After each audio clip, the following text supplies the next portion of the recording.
Welcome to the Whole Food Plant-Based Cooking Show, where we make plant-based cooking easy. I'm Jill, and today we are making a delicious sweet potato spice cake that is perfect for these cool fall days. Grab a plate, 'cause it's the all-free whole food plant-based cooking show.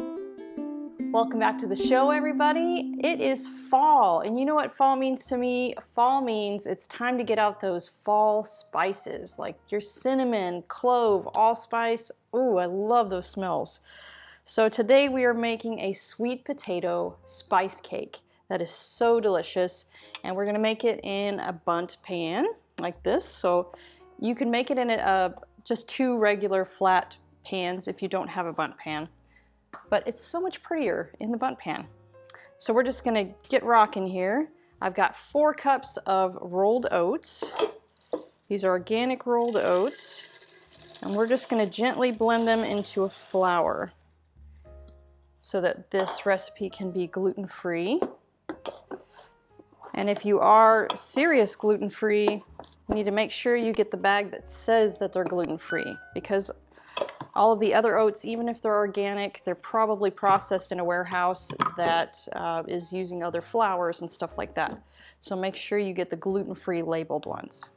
Okay, so we're just gonna lightly blend this into a flour and then we'll get going. Today's show is brought to you in part by Nutrilicious. Nutritional yeast is an essential ingredient found in every modern-day plant-based kitchen that actually dates back to ancient Egyptian times. Nutrilicious nutritional yeast is a powerful superfood that is gluten-free, low in sodium, non-GMO, and 100% vegan. Nutrilicious is high in dietary fiber, pound for pound has more protein than beef, and is full of the cheesy flavor we crave. As a very special deal for our viewers, click the link in the card or in the description to save up to 55% off of your order. Okay, there we go. So it's not a super fine powder. This has still got just a teeny bit of a grit left to it, which is good. It'll help that cake be a little bit more light, but this is a whole food plant-based recipe.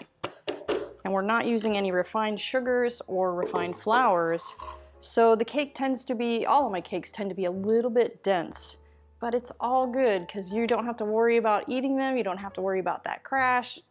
All good. All right, so now we've got 2 teaspoons of baking powder, 1.5 teaspoons of baking soda.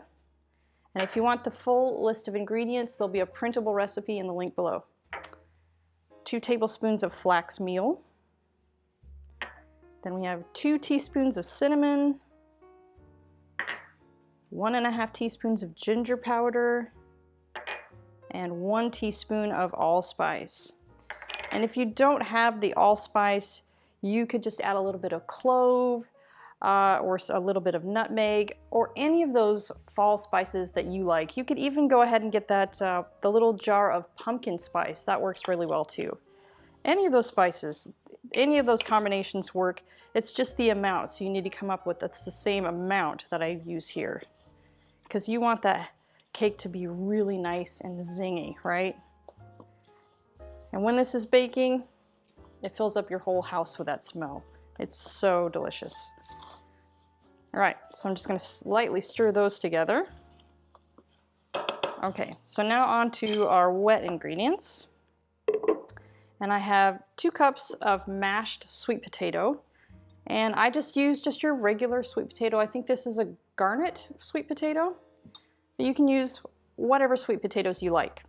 They all will work just about the same here. It's just gonna add, you know, natural sweetness and a little bit of the body and richness to the cake. So get that in there. And then I have 2 cups of pitted dates.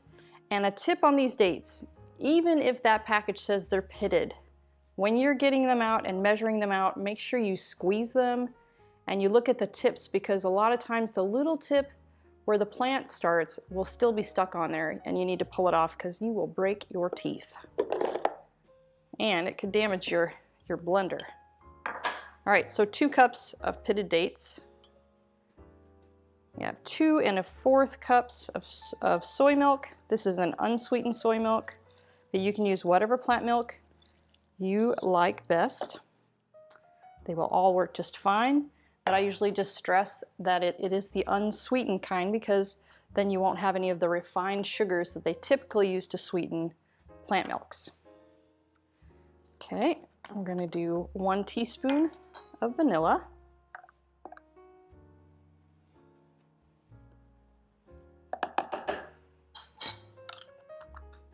And then just as a little bit more of a flavor, because this recipe is really similar to, you know, like a sweet potato pie or even molasses cookies. I really like that. So you can use, this is blackstrap molasses. There is a little bit of a difference between the blackstrap and just plain molasses. This is better for you to use. So we're just going to use a teaspoon. And it's going to take its sweet time getting down there. This is just going to add a really nice depth of flavor. And blackstrap molasses is the next in line of sweeteners that you can use as plant-based that won't affect your blood sugar levels. Regular molasses is a little bit different, but the blackstrap, really, we're just using it for that really punchy flavor. Okay, so 1 teaspoon and 2 tablespoons of apple cider vinegar.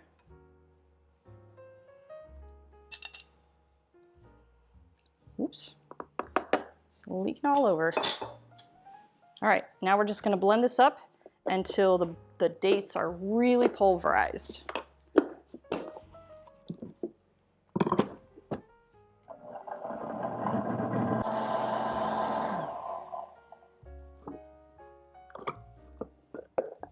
Okay, there we go. Oh, the smell. It's not even baking yet and it already smells good.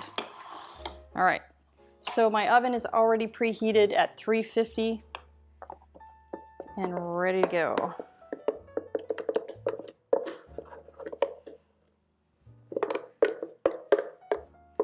And this does look, it is a pretty big recipe, but because the bundt pans tend to be a little bit deeper, you know, you want a pretty nice, tall bundt cake.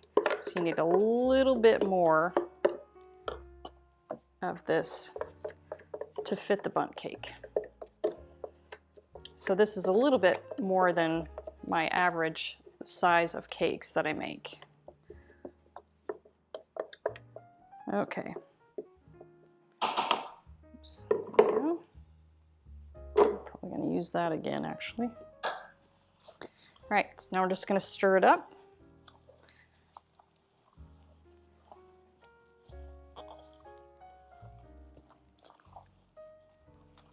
This is a great recipe, you know, with the holidays coming up and stuff, or even just, you know, visiting with your family or having a special weekend or something. This is kind of one of those recipes. It's kind of pretty because it'll have a drizzle on the top. It's just a little bit more showy for a little bit more of a fancy get-together, or, you know, if you really want to impress somebody, right? Okay. Almost there.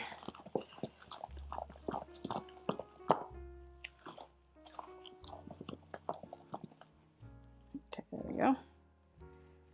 All right, and if you don't have, this is a silicone pan here. So if you don't have a silicone pan, you can use a regular one, but you'll have to oil it a little bit, you know, and make sure you get all of this in here oiled really well so that when it pops out, it doesn't tear any of your cake away. Okay. And because this is not a, you know, this is not a regular type of cake mix, you know, regular cake mixes are kind of smooth and they use all those refined flours and sugars and stuff, so you can just pour it in there and it'll self-level. Well, that is not the case here. Oops, I missed a little flour in the bottom there. So once we get this in here, you got to smooth the top a little bit. But even that, it doesn't, you don't have to be super particular because this is the bottom of the cake. When you flip it over, all the pretty stuff is on the top. Okay.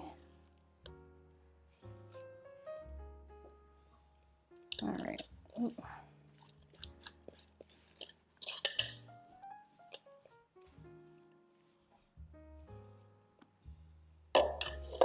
right, now we'll just smooth it out a little bit.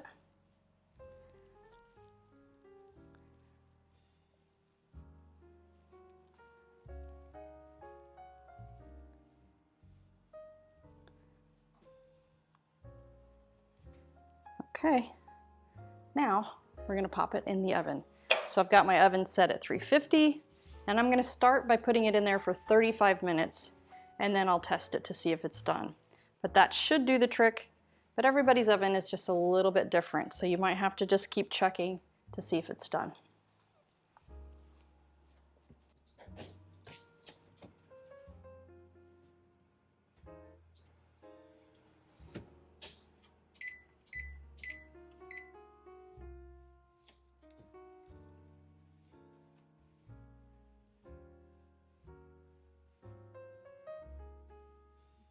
Okay guys, our cake is out of the oven. I let it cool here in the bundt pan on the rack for about 15 minutes before I tried to get it out of the pan, which is very important. Don't try to get that cake out of the pan when it's super warm, because it'll probably just leave a whole chunk of that still in your pan. So I flipped it out. Come and take a look at this guy, because oh, it smells so good and it looks tasty. I can't wait to eat this. Oh, you guys are gonna love this one. All right, so we're just gonna put this here on our cake tray, like that. And then we're gonna make our drizzle. Okay, so I've got 1/4 cup of cashews. And with the cashews, you could also use almonds if you don't have cashews. 1/4 cup of pitted dates. A teaspoon, or I'm sorry, 1/2 teaspoon of vanilla.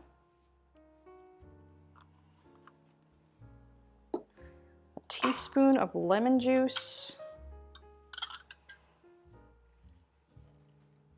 All right. And 1/2 cup of water. Okay, and I've still got my NutriBullet here. Because it's such a small amount, you kind of need a smaller type of blender. Otherwise, your blender may struggle to get it all mixed together and make it really smooth and creamy. So we're just gonna blend this up until everything is super pulverized and super creamy. While we're waiting for that, I'd like to share with you some background on our show. The Whole Food Plant-Based Cooking Show is crowd-funded, which means these free weekly recipe videos, along with our entire catalog of recipes on our website, plantbasedcookingshow.com, and our new Plant-Based Cooking Made Easy cookbook are all made possible in part by the generous patronage of our supporting members.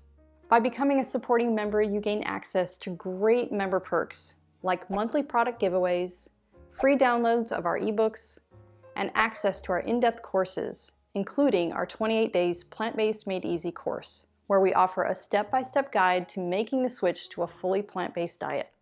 We create this show for the hundreds of thousands of viewers just like you who tune in each month from all over the world to make it easy for everyone to live a plant-based lifestyle.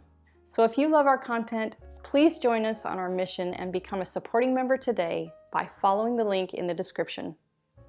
Okay, let's get back to the show.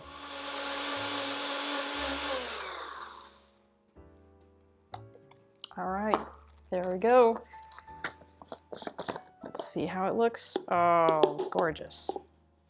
Okay, so I'm gonna grab a plate and a fork, and I'll meet you at the table for a taste, and then we'll drizzle this beautiful sauce on top.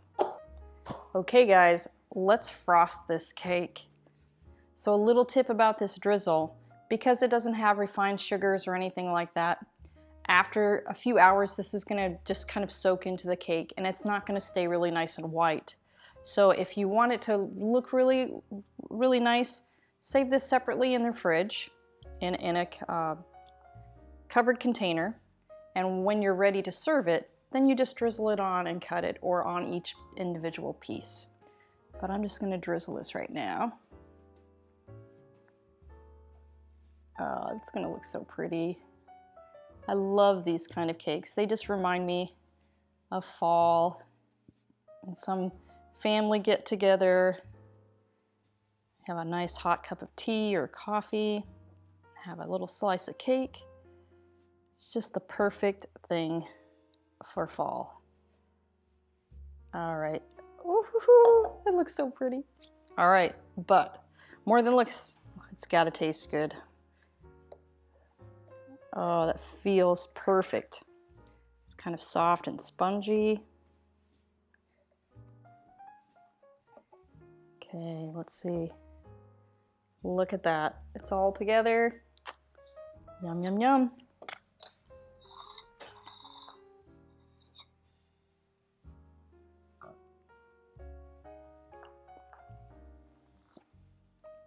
Mmm. Mmm. That just makes me think of Thanksgiving and pumpkin pie. Mmm. It's kind of dense, you can see. Very moist. Mmm, so good. I can't wait for you to try it. So be sure to give this a like, and I'll see you next week for another great recipe.